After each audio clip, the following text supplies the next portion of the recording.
আচ্ছা, লোগো যখন আপনারা সাবমিট করবেন এমন একটা সাইজ দেবেন দেখতে সুন্দর লাগে। যেমন দেখেন এখানে একটা সাইজ আছে, এটাকে যদি আমরা নতুন সাইজে যাই, পয়েন্ট দেওয়া আছে, এটাকে ইঞ্চিতে যদি যাই 11 পয়েন্ট, মানে A4 সাইজের মতোই।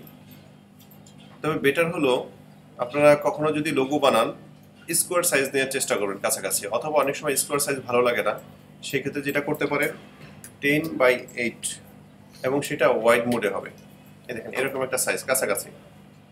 এই সাইজটা নিয়ে আপনি যদি একটা লোগো সাবমিট করেন, মনে করেন যে লোগোটা আজকে বানিয়েছি আমরা, এই লোগোটাই আমরা কাউকে দিব, কোনো ক্লায়েন্টকে দিব, সেক্ষেত্রে অ্যালাইনমেন্ট করার সময় অ্যালাইন টু আর্টবোর্ড আছে, এটাকে যেটা ক্লিক করে আপনি সেন্টারে নেন। তারপর কি করবেন, একটা ব্যাকগ্রাউন্ড নেবেন, সেন্ট টু ব্যাক দিয়ে ব্যাকগ্রাউন্ডে গ্রেডিয়েন্ট দেবেন, এবং গ্রেডিয়েন্ট কালারটা অবশ্যই সুপার লাইট হতে হবে। ডিপেন্ড করবে কখন আপনি কি কালার ইউজ করবেন, কখন লাইট হবে কখন ডিপ হবে, এটা ডিপেন্ড করবে আপনার লোগোর উপরে।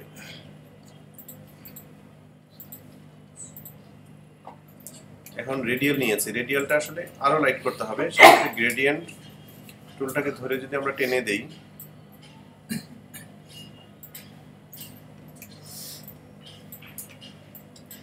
এবং লোগোটা এত বড় দিবেন না, আরে ছোট করবেন, চোখের আন্দাজে যেটা মনে হয় যে বড় হলে দেখতে অত সুন্দর লাগে, ছোট হলে স্মার্ট লাগে।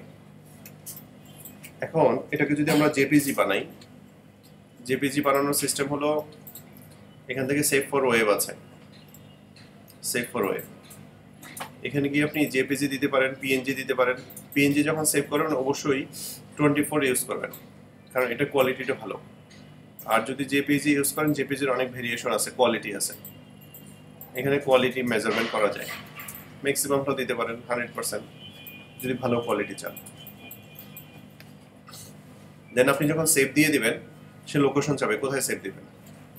আমরা হলাম বেস্ট ফাইল, তাহলে এখানে এসে একটা ফোল্ডার বানাতে পারি, লোগো সাবমিট।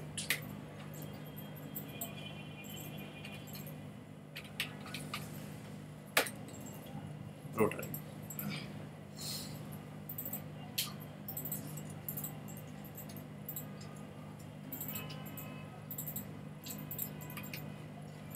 লোগোটা দেখেন দেখতে এখন সুন্দর লাগছে না? একদম হোয়াইটের মধ্যে যদি দেন তাহলে দেখতে অত ভালো লাগে না, আবার যদি আপনি খুব ডার্কের মধ্যে দেন সেই ক্ষেত্রে খুব একটা ভালো লাগবে না। এরকম একটা লাইট ব্যাকগ্রাউন্ড কালার, যদি আপনারা অনেক ডিপ দেখতে পাচ্ছেন, আমার এখানে অনেক লাইট আছে, এখানে প্রায় 30% বেশি ডিপ, নর্মাল কালার চেয়ে 30% বেশি ডিপ আছে। তো এরকম লাইট প্রেজেন্টেশন যখন করবেন দেখতে অনেক সুন্দর লাগবে, ব্রাইট মনে হবে এবং দেখেও ভালো লাগবে। আপনারা জানেন কি না, ওয়েব ইউআই ডিজাইন আমরা যখন শিখবো তখন এই বিষয়গুলো আসবে, যে একটা ওয়েবসাইট আপনার দেখে কখন বেশি ভালো লাগে। আপনি যখন দেখবেন ছবিগুলো অনেক ব্রাইট, অনেক সুন্দর, শার্প, ডিজাইনের থেকে রিলেভেন্ট বেশি হলো পিকচারগুলো এবং অ্যারেঞ্জমেন্টগুলো। যে আপনি অ্যারেঞ্জ যদি সুন্দর করতে পারেন, সুন্দর ছবি দিতে পারেন, চেহারাটা অনেক সুন্দর হয়ে যায়।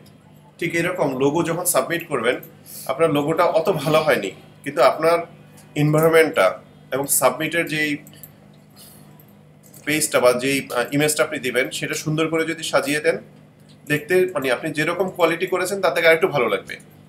সেক্ষেত্রে এরকম একটা কাজ করবেন। আর যেটা করতে হবে, ফাইনাল যখন হয়ে যাবে তখন দুইটা ফরম্যাটে সাবমিট করবেন। ক্লায়েন্টকে যখন দিবেন, যাকেই দেন, ফ্রিল্যান্সিং করেন হোয়াট এভার, সেক্ষেত্রে দুইটা ফরম্যাটে দিবেন, একটা এআই দিবেন, একটা ইপিএস দিবেন। ইপিএসটা চেষ্টা করবেন ক্রিয়েট আউটলাইন করে দেওয়ার জন্য, টেক্সট যদি থাকে ক্রিয়েট আউটলাইন করে দেবেন। লোগোর ক্ষেত্রে হলো এটা মুখ্য বিষয়। আচ্ছা, আরেকটা জিনিস শিখবো আজকে নতুন, ব্লেন্ড টুল। ব্লেন্ড টুল ইউজ করেছেন কখনো?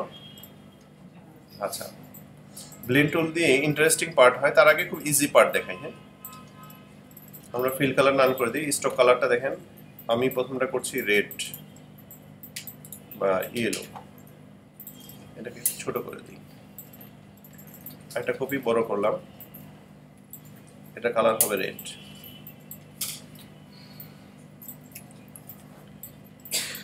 এখন দুইটা সিলেক্ট অবস্থায় একটা টুল আছে ব্লেন্ড টুল, এটা উপরে আছে শিওর, তাই না? এটা নিচে আসে।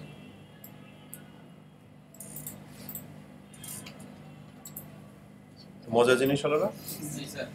আচ্ছা, আমার ফ্রি হ্যান্ড অত ভালো না, তাও একটু চেষ্টা করি। কি চেষ্টা করব?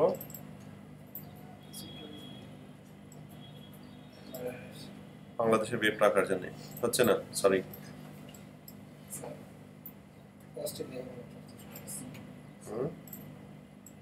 আচ্ছা, কাছাকাছি চেষ্টা করি, কে বকাবকি করবে পরে যে হলো আর কি কিছু একটা। আমরা যদি একটু ডিফারেন্ট এখানে নিয়ে যাই, এটা রেড আছে, এটা কালারটা আমরা ইয়েলো করি। একই কাজ করবো, দুইটা সিলেক্ট করে ব্লেন্ড টুল দিয়ে চেষ্টা করবেন একই পয়েন্টে নেওয়ার জন্য। এটার পয়েন্ট যেরকম আছে ঠিক এটারও একই পয়েন্ট আছে। এখন কত সুন্দর লাগছে না, তাই না? এটা আপনি যদি চান স্ট্রোক কালার আছে, শুধু ফিল কালার দিতে চান, একটু ফিল কালার দিয়ে দেন, রেড না দিয়ে একটু অরেঞ্জ টাইপের দেন। মানে 2D দিয়ে আপনি 3D বানাতে পারতেছেন ব্লেড টুল দিয়ে। আপনি অনেক ডিপ দেখতে পাচ্ছেন, যার কারণে আসলে ডিফারেন্সটা বোঝা যাচ্ছে না। এখন কিছুটা মনে হচ্ছে, তাই না? পাখির মতো হয়ে গেছে দেশ আগে। আপনারা কি এটুকু প্র্যাকটিস করবেন? তাহলে আমি